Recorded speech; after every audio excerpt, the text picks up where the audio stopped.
Hello friends, welcome back to our channel. I hope आप सभी अच्छे होंगे और आपकी तैयारी भी बहुत अच्छे से चल रही होगी। अपना पोटेंशियल फंक्शन तक हो गया था। आज हमें करना है सॉल्यूशन ऑफ हीट इक्वेशन, और इसी को ये हीट इक्वेशन के नाम से भी आ सकता है और सॉल्यूशन ऑफ डिफ्यूजन इक्वेशन के नाम से भी आ सकता है। और ये मैं सोचना कि स्टेटमेंट लिखी हुई आएगी, सिर्फ इतना आ सकता है कि सॉल्यूशन ऑफ हीट इक्वेशन, या फिर आ जाएगा सॉल्यूशन ऑफ डिफ्यूजन इक्वेशन, या right the statement of diffusion equation. ये 2 नंबर में भी पूछ सकता है। ठीक है, तो आपको स्टेटमेंट भी याद करके जानी है कि क्या होती है। पहले तो आपको पता होना चाहिए हीट इक्वेशन क्या होती है। ये अब हम इसमें करेंगे solution of heat equation in cylindrical coordinate. Solution of heat equation in cylindrical coordinate. ठीक है, पहले हमें पता होना चाहिए कि हीट इक्वेशन क्या होती है सिलेंड्रिकल कोऑर्डिनेट में।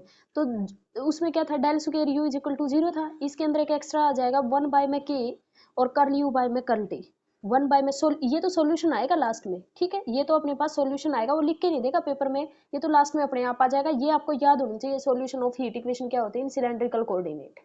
ठीक है, solution of heat equation in cylindrical coordinate. हमने किया था लाप्लास इक्वेशन। लाप्लास इक्वेशन क्या थी, curl square U by curl rho square plus में 1 बाय में रो कर्ल यू बाय में कर्ल रो, और प्लस 1 बाय में rho square curl square U by में कर्ल फाई स्क्वायर, और प्लस में कर्ल स्क्वायर यू बाय में curl Z square is equal to 0। यही था। लेकिन हीट इक्वेशन में क्या हो जाएगा, एक कांस्टेंट आ जाएगा 1 बाय सी या 1 बाय के या 1 बाय कप्पा, जो भी बोलो इसको, ये लिख दोगे इनटू में कर्ल यू बाय में कर्ल टी हो जाएगा। ठीक है, हमें निकालना है इसका सॉल्यूशन। अब ये एक्स्ट्रा टर्म आ गई है, इसका तो हम पहले निकाल के आए हुए हैं, तो इसका और हमें एक्स्ट्रा निकालना है। ठीक है, अब ये फंक्शन जो था, अब जो ये फंक्शन है यू, किसका फंक्शन हो गया, रो का, फाई का, जेड का और टी का। एक अनदर और आ जाएगा अपने पास टी।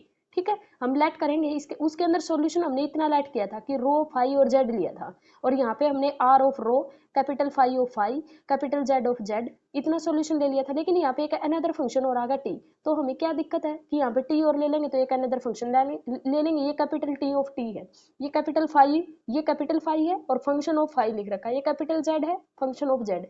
ये जो आर है ये फंक्शन ऑफ रो है। ठीक है भाई, करना क्या है, वही करना है जो पहले किया था। इसके अंदर हमें क्या चाहिए, रो की डबल डेरिवेटिव चाहिए रो का। तो डबल डेरिवेटिव लोगे तो ये तो तीनों फंक्शन क्या हो जाएंगे, कांस्टेंट। यहाँ पे आर डबल डैश आ जाएगा, तो मैंने आर डबल डैश, ये तीनों फंक्शन एज इट इज। इसमें क्या चाहिए, आर डैश चाहिए, तो यहाँ ये एज इट इज, इसकी वैल्यू क्या हो जाएगी आर डैश, यानी कि इसका करना है डेरिवेटिव, इसका डेरिवेटिव करके और इसके अंदर पुट करना है। तो इसके अंदर पुट करोगे तो 1 बाय में ये आर डैश, ये कांस्टेंट रहेंगे क्योंकि पार्शियल डेरिवेटिव कर रहे हैं हम। और तुम पार्शियल डेरिवेटिव पीडी पढ़ के आए हो, पीडी के अंदर हम क्या करते थे, पार्शियल डेरिवेटिव करते हैं तो वहाँ पे दूसरे फंक्शन कांस्टेंट रहते हैं। अगर एक्स की रिस्पेक्ट में कर रहे हैं तो वहाँ पे वाई कांस्टेंट होता था। सिमिलरली यहाँ फाई और जेड जो है ये कांस्टेंट रहेंगे, अगर हम रो की रिस्पेक्ट में कर रहे हैं तो यहाँ आर डैश आ जाएगा। 1 बाय में रो स्क्वायर, यहाँ पे क्या आ जाएगा, डबल डेरिवेटिव फाई चाहिए तो अपने पास फाई वाले फंक्शन का 2 बार डेरिवेटिव, ये तो कांस्टेंट पड़े रहेंगे, वही कर रखा है। फिर अपने पास जेड वाले का आएगा तो डबल डेरिवेटिव ऑफ जेड, ये कांस्टेंट रहेंगे, इज इक्वल टू 1 बाय के, और इसका डेरिवेटिव विद रिस्पेक्ट टू में टी, टी डैश हो जाएगा, ये क्या रहेंगे, कांस्टेंट रहेंगे। ठीक है, फिर दूसरा काम क्या होता था, इससे जो भी आपको दे रखा R, R of rho, capital phi of small phi, Z of small Z, T of Z, इससे दोनों साइड क्या करना होता है, डिवाइड करना होता है पूरे फंक्शन को। दोनों साइड करो भाई डिवाइड। इसमें क्या होगा, ये पहले दो तीनों कैंसिल हो जाएंगे, सिर्फ क्या बच जाएगा, आर बच जाएगा। यहाँ पे क्या होगा, ये तीनों कैंसिल हो जाएंगे, सिर्फ आर बच जाएगा। यहाँ पे जेड और टी और आर कैंसिल हो जाएंगे, सिर्फ फाई बच जाएगा इसके नीचे, और इसके नीचे आर फाई और टी तो कैंसिल हो जाएंगे, सिर्फ जेड बच जाएगा। इसके नीचे आर फाई और जेड कैंसिल हो जाएंगे, सिर्फ टी बच जाएगा, वही लिखा हुआ है इसमें।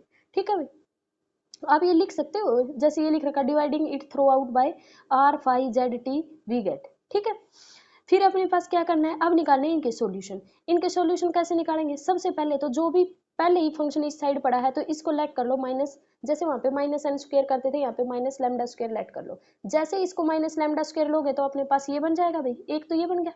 इसको इक्वेशन नाम दे दो कि T dash minus lambda square K of T. इसके वेरिएबल सेपरेट करने आते हैं तुम्हें, टी डैश बाय में टी हो जाएगा माइनस लैम्डा स्क्वायर के, दोनों साइड इंटीग्रेशन कर देना, सॉल्यूशन आ जाएगा। ठीक है, और ये जो पूरी है ये किसके इक्वल हो जाएगी, माइनस लैम्डा स्क्वायर के, ये होगा माइनस लैम्डा स्क्वायर। इसको एक बार छोड़ो, ये जेड डैश को, इसको minus lambda square minus lambda square को इधर ले आया, क्या बन गया, प्लस के लैम्डा स्क्वायर, और Z dash double dash by में जेड माइनस जेड, क्योंकि हमें ये साथ में कर दिया इसलिए तुम्हें थोड़ा सा कंफ्यूजन हो सकता है। देखो भाई, हमें क्या करना था, पहले तो इसका सॉल्यूशन कैसे निकालोगे, टी डैश बाय में T is equal to minus lambda square K, दोनों साइड तुम्हें इंटीग्रेशन करना है। तुम्हें पता है ऊपर डेरिवेटिव है नीचे फंक्शन है, तो क्या हो जाता है, जो इसका इंटीग्रेशन होगा वो log of T is equal to minus lambda square K of T हो जाएगा, और प्लस में कोई इंटीग्रेटिंग कॉन्स्टेंट। तो यहाँ से टी की वैल्यू क्या आ जाएगी भाई, ई की पावर, इसको ई ले दोगे, ई की पावर माइनस लैम्डा स्क्वायर के टी प्लस में सी हो जाएगा। सी की जगह वो ए एम वगैरह कुछ भी लेट, इसको ये भी लिख सकता है ई की पावर लैम्डा स्क्वायर के टी, और इसको ई की इंटू में लिख सकते हो ई की पावर सी। ई की पावर सी को कोई कॉन्स्टेंट नाम दे देगा, जैसे हमने ए एम दे दिया, ई की पावर माइनस लैम्डा स्क्वायर के टी। आई होप आपको समझ आ रहा होगा ये, ठीक है। ये तो इसका सोल्यूशन होगा। और अब ये इक्वल रखा हमने माइनस लैम्डा स्क्वायर के, तो एक बार इसको इक्वल रखेंगे, एक बार इस पूरे को इक्वल रखेंगे। अब इस लैम्डा स्क्वायर को अगर इधर लेके आओगे तो क्या हो जाएगा, प्लस का लैम्डा स्क्वायर हो जाएगा, और इसको उधर लेके जाएंगे तो क्या बन जाएगा, माइनस का जेड डैश बाय में जेड, क्योंकि अगला काम होता है कि दूसरे वेरिएबल जेड को हमें इक्वल लेके जाएं। फिर वहां पे हम क्या करते थे, इसको पुट करते थे किसी कॉन्स्टेंट की इक्वल। अब इसको इक्वल पुट कर दिया हमने माइनस के यू स्क्वायर के, ठीक है, इसको पुट कर दिया माइनस के यू स्क्वायर के, ठीक है। माइनस यू स्क्वायर करोगे तो ये वाली जो होगी माइनस से माइनस कैंसिल हो जाएगा, जेड डबल डैश पाई में जेड इज इक्वल टू में क्या हो जाएगा अपने पास म्यू स्क्वायर, ये होगा भाई।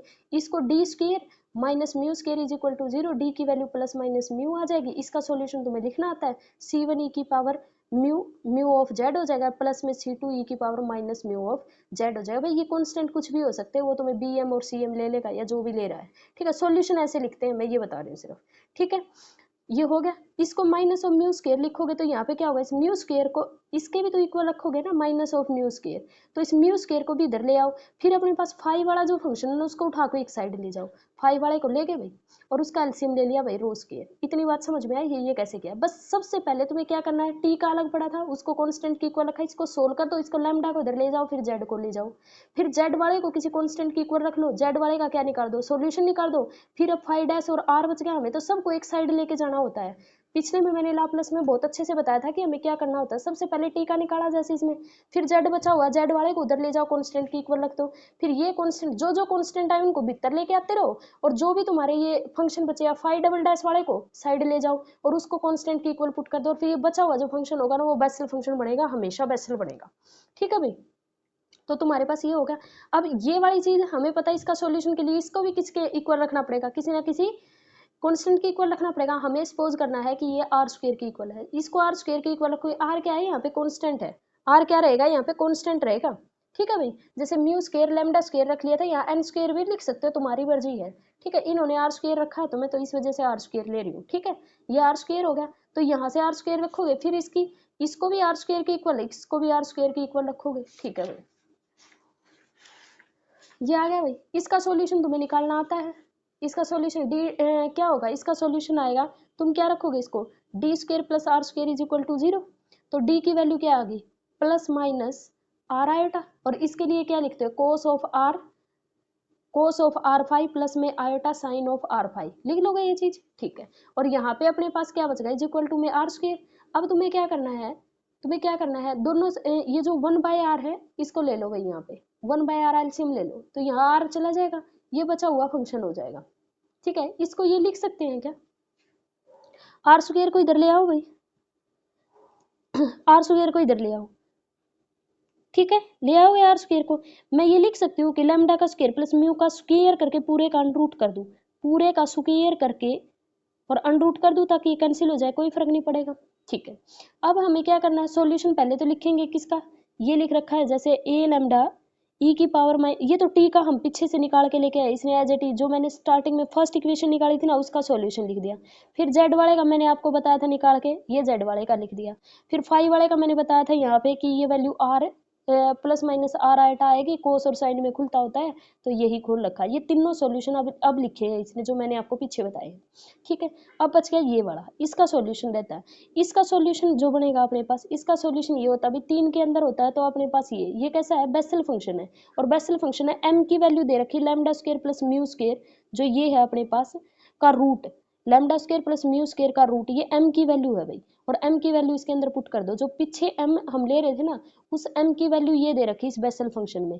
क्या किया है देखो, वहाँ पे m स्क्वायर रो स्क्वायर होता था ना, m की वैल्यू दे रखी lambda square plus mu square का रूट, और m की वैल्यू जैसे हमने पीछे लिखा था बस वैसे ही, बस इसकी वैल्यू क्या हो जाएगी अपने पास, पर है ना मैंने बताया था कि m की वैल्यू, अगर वहाँ पे m की वैल्यू अपने पास स्टार्टिंग में बताया था कि अगर ये देखो ये रूट आया हुआ है तो यानी कि इसकी वैल्यू इंटीजर नहीं है, इंटीजर नहीं है तो अपने पास क्या रख रहे थे वहाँ पे jn और माइनस का jn रख रहे थे, यहाँ r है तो jr और माइनस का jr लिखेंगे। इसका सॉल्यूशन समझ में आया भाई, ये m की वैल्यू है लेकिन m की वैल्यू क्या नहीं है, इंटीजर नहीं है, रैशनल है। रैशनल है तो n और माइनस n लिख रहे थे, लेकिन n की जगह यहाँ r है तो यहाँ पे आ जाएगा r। क्लियर हो गया भाई इतना?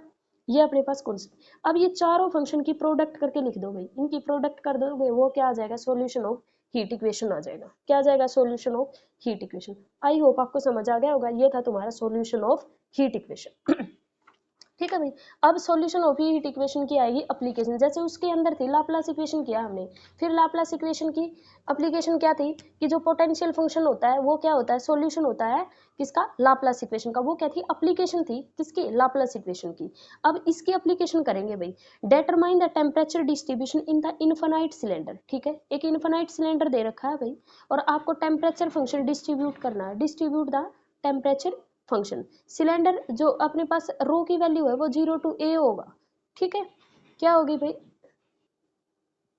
देखो भाई सिलेंडर जो है अपने पास जो रो की वैल्यू वो 0 to a दे रखी है। When the initial temperature, initial temperature ये कह रखा है कि जब भी अपने पास जो आप t की वैल्यू ले रहे हो वो अगर 0 है तो फंक्शन की वैल्यू क्या हो जाएगी अपने पास, थीटा की वैल्यू हो जाएगी रो फाई। एंड द सरफेस, ये क्या है कंडीशन, जैसे वहां पे क्या था पोटेंशियल फंक्शन में कंडीशन थी, तो ये कंडीशन तुम्हें क्या करनी है, इस हीट इक्वेशन के अंदर रखनी है। ठीक है, ये कहता है rho is equal to A is maintain at zero temperature. Temperature की वैल्यू 0 है तो अपने पास इसकी वैल्यू कितनी हो जाएगी, ए हो जाएगी। ये कंडीशन आपको रखनी है, या इसी स्टेटमेंट को वो ऐसे दे देगा। ठीक है भाई, अब तुम सॉल्यूशन, तो ये हीट इक्वेशन थी, इसका सॉल्यूशन तुम निकाल के आए हुए हैं, ये दोबारा निकाल रहा है। सेम चीज है, मैं नहीं करवाऊंगी ये दोबारा, क्योंकि सेम सॉल्यूशन करेगा, बस मैं लास्ट में कंडीशन पुट करवाऊंगी। ठीक है, ये अपने पास हो जाएगा। ये भी तो देखो भाई, फिर अपने पास हमें पता है, देखो ये आगे कंडीशन पुट करनी, जैसे हमने उसमें पुट किया था, ये तो सॉल्यूशन है, तुम निकाल लोगे जैसे हमने पीछे निकाला है, सॉल्यूशन तो निकाल ही लोगे, बस अब कंडीशन पुट करनी है हमें। ठीक है, देखो जो जो कंडीशन दे रखी है वो पुट करेंगे हम। कंडीशन क्या है, देखो मैथमेटिकली लिख दिया इसने, कंडीशन क्या है, देखो ये कह रखा है यहाँ पे हमने थीटा फंक्शन मान के चले हैं। ठीक है, जो वहां पे साई लेके चल रहे थे या थीटा लेके चले हैं, ये कह रहा है theta A T is equal to में 0 होगा। और दूसरा कह रखा है जब टाइम 0 है, मतलब टेम्परेचर 0 है, सॉरी टाइम नहीं है टेम्परेचर, टेम्परेचर अगर 0 है तो इसकी वैल्यू ये होगी। ठीक है, अब ये दोनों कंडीशन हमें लगानी है। ठीक है, देखो अब ये कह रखा है जब अपने पास टेम्परेचर 0 है तो इसकी वैल्यू क्या दे रखी है, ये रो ऑफ एफ ऑफ रो दे रखी है। तो जो सॉल्यूशन है अपना टेम्परेचर का सॉल्यूशन तुमने निकाला, टेम्परेचर का सॉल्यूशन अपने पास क्या आया है कि ए लैम्डा ई की पावर माइनस लैम्डा स्क्वायर के टी। ठीक है, ठीक है, ठीक है, और ये अपने पास आया है दिस। तो देखो जैसे ही रो अपने पास 0 रखा हमने, let us suppose that rho is equal to 0, क्योंकि पहली कंडीशन यही थी ना कि rho is equal to 0। Rho की वैल्यू क्या दे रखी है, देखो यहाँ 0 से a के बीच में दे रखी है, 0 से a के बीच में। अगर रो की वैल्यू अपने पास 0 है, रो की वैल्यू 0 है, फंक्शन क्या आना चाहिए अपने पास, फाइनाइट वैल्यू देगा। फंक्शन क्या देगा, फाइनाइट वैल्यू। और फंक्शन अगर इसकी वैल्यू हमें पता है जैसे रो 0 होगा ये तो इन्फिनिटी को टेंड करेगा, ये इन्फिनिटी को टेंड ना करे उससे रोकने के लिए हम क्या करेंगे, सी लैम्डा की वैल्यू को 0 लेना पड़ेगा। तो ये टर्म अपने पास कैंसिल हो गई, किसकी वैल्यू आ गई, ये, और ये अपने पास मल्टीप्लाई हो गया। ठीक है भाई, तो अपने पास क्या आ जाएगा, ये वैल्यू आ जाएगी इसकी रो की। ठीक है, तो अब नेक्स्ट क्या रखा है, रो इज इक्वल टू ए लेना है हमें। नेक्स्ट में रो इज इक्वल टू ए, तो क्या दिया हुआ, रो इज इक्वल टू ए है तो फंक्शन की वैल्यू क्या कह रखी है, 0 होगी। ठीक है भाई, रो इज इक्वल टू अगर अपने पास ए लिखा, अब हम इसके अंदर रो इज इक्वल टू ए लिखेंगे, या तो आर ऑफ ए 0 होगा या जेड ऑफ जी अपने पास 0, क्योंकि फंक्शन की वैल्यू 0 है। ये 0 होगा तो पूरा का पूरा फंक्शन 0 हो जाएगा, किसके लिए, रो की हर वैल्यू के लिए। लेकिन ये तो कह रखा सिर्फ ए के लिए अपने पास 0 होगा, तो इसको क्या होना पड़ेगा 0, क्योंकि ये अपने पास एक वैल्यू आएगी तो इसको 0 होना पड़ेगा। ठीक है, तो आर ऑफ ए को क्या होना पड़ेगा, 0 होना पड़ेगा। ये आप है ना इसके अंदर पुट कर दो, जो इसके अंदर ये तो पहले ही 0 हो गया, तो यहाँ पे अपने पास क्या करेंगे हम, ए पुट करेंगे, ये ए हो जाएगा जे नोट लैम्डा और बी लैम्डा इक्वल टू 0। तो हमें पता बी लैम्डा 0 हो गया तो पूरा का पूरा आर फंक्शन 0 हो गया। आर फंक्शन अगर 0 हो गया तो पूरा फंक्शन ही 0 हो गया, ये हो नहीं सकता। तो जे नोट लैम्डा जो है, जे नोट लैम्डा ए अपने पास क्या होना पड़ेगा, 0 होगा। तो यहाँ से अपने पास ये कंडीशन आ गई भाई, आई होप ये समझ आ गई होगी। ठीक है, वही जो उसके अंदर लिखा था वही चीज की आयत को दिखा रहा है। अब टोटल फंक्शन लिख दो, ये हो गया भाई। अब तुम्हें क्या करना है, लास्ट कंडीशन एक और रहेगी पुट करनी, जो लास्ट वाली है। ठीक है, तो ये अपने पास आ गया d lambda j note this e की पावर लैम्डा स्क्वायर के टी। इसको हम क्या कर सकते हैं, इसको हमने नाम दे दिया कि ये ई आई है, आई दे दिया। ठीक है, फिर अपने पास इसको क्या करना है, हमें पता है टोटल सॉल्यूशन अगर हमें निकालना तो दोनों साइड समेशन ले लेंगे और ये वैल्यू अपने पास आ जाएगी। यहाँ तक आई बात समझ में। ठीक है। अब ये कह रखा है जो लास्ट कंडीशन थी, अपनी लास्ट कंडीशन क्या थी, ये वाली, कि जैसे ही टेम्परेचर की वैल्यू 0 होगी फंक्शन किसकी वैल्यू दे देगा, एफ ऑफ रो दे देगा, एफ ऑफ रो दे देगा। तो यही वैल्यू अब लास्ट में पुट करना होता है, ये बिल्कुल t इज इक्वल टू 0, जो भी सॉल्यूशन दे रखा है ये वाला, इसमें t इज इक्वल टू 0 रखूंगी तो e की पावर -0, तो 1 बाई ई की पावर 0, ई की पावर 0 क्या होता है, क्या बन जाएगा 1 बाई ई की पावर 0, तो ई की पावर 0 तो 1 होता है, तो ये हो जाएगा 1 बाई में 1, तो कितना हो जाएगा तुम्हारे पास 1। तो यहाँ ये वैल्यू 1 होगी, तो सिर्फ फंक्शन की वैल्यू क्या बच गई, ये, ठीक है। और ये अपने पास ये, तो हमें पता है जैसे ही मैंने फर्स्ट पेज पे ही करवाया था तुम्हें कि ये वैल्यू अगर आ जाए तो यहाँ से कांस्टेंट की वैल्यू, क्योंकि ये तो क्या बन गई अपने पास, ये तो फोरियर, ये तो बेसल सीरीज बन गई, बेसल सीरीज बन गई, Bessel Fourier series. Bessel Fourier series का सॉल्यूशन मैंने आपको बताया था कि जो भी कांस्टेंट होगा वो अपने पास क्या होगा, जो भी ये वैल्यू होगी ये आ जाएगी और रो आ जाएगा, और ये एज इट इज, ये एज इट इज रो, और ये फंक्शन एज इट इज जो भी आपके पास दे रखा है। अब इसके अंदर कंडीशन क्या दे रखी है, 0 से a तक दे रखी है, तो इंटीग्रेशन 0 टू a, जो लाप्लास थी उसमें हमने पोटेंशियल फंक्शन लिया था, वहाँ 0 टू 1 दे रखी थी, क्योंकि कंडीशन 1 पे दे रखी थी, तो मैंने इंटीग्रेशन 0 टू 1 लिया था।